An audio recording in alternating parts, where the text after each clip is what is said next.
before that, everything else was like kind of king of the dot and stuff like that. I just like, I'll come back if the money's right at this time. That's what I was gonna ask. Yeah. Well, how much would it take I can't for put you a to price. come back? I can't put an A exact figure. price. I can't put an exact price, but it will be worth a trip for me. Like I get a vacation out of it.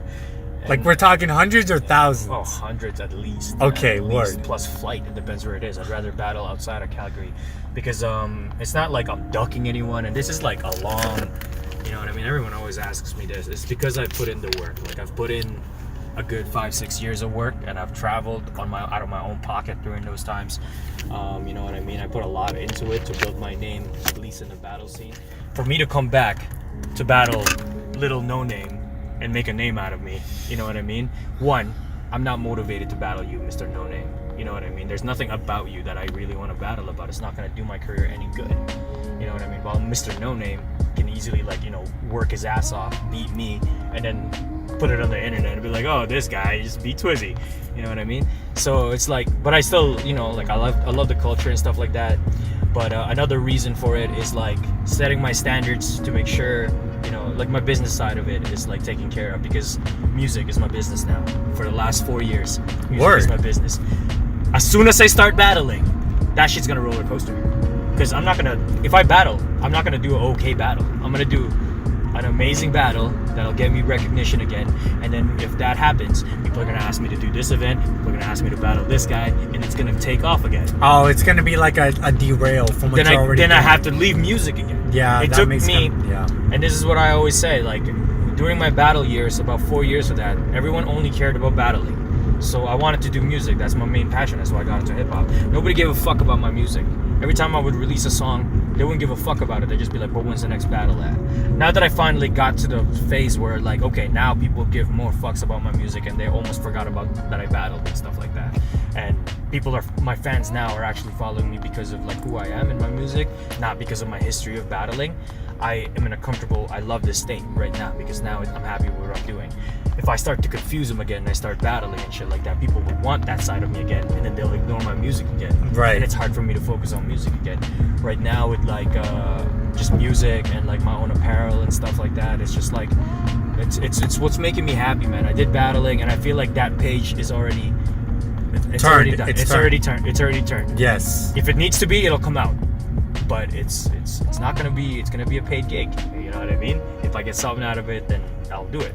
But the page has turned. It's hard for me to find the motivation to be that same like animal at those years, because at those years I didn't have musicality as much yet. Music wasn't my focus, so all I cared about is eating people and just like fucking killing people and dissing everyone.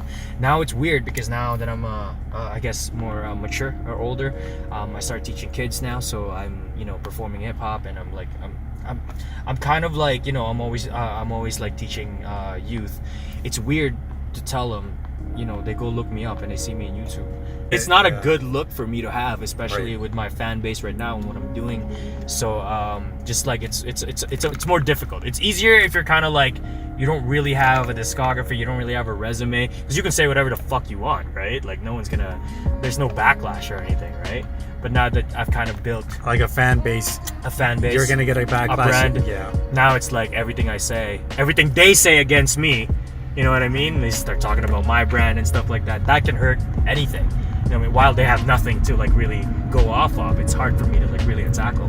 So I would always say, for me to return, it has to be a dream matchup. It has to be a battler that I truly respect, that I know will create a classic with, or someone that I just absolutely hate. Like I think it's whack, but I'll do it for the cheese. You know what I mean? Or you know, go for the culture, dog, to take them out. We have to, man. We have to. Or someone that has like equally as much to put up as me, I think. You know what I mean? As much to lose as much to lose, yeah. Exactly. But right now it's like I don't know, man. I'm happy. It's been 4 years since I did like a legit like King of the Dot flip top like big stage, you know, battle, like headliner kind of thing. So I've been pretty happy with just not talking about that, because at that time I go perform a show, instead of people buying my CDs, I got these rappers calling me out to battle. I'm like, it's not what I want to do. I can't even go to a hip hop show with them without being called out. So you know what I mean? Let's get into a bit of your music then. Hell yeah. Let's get into a bit of your music.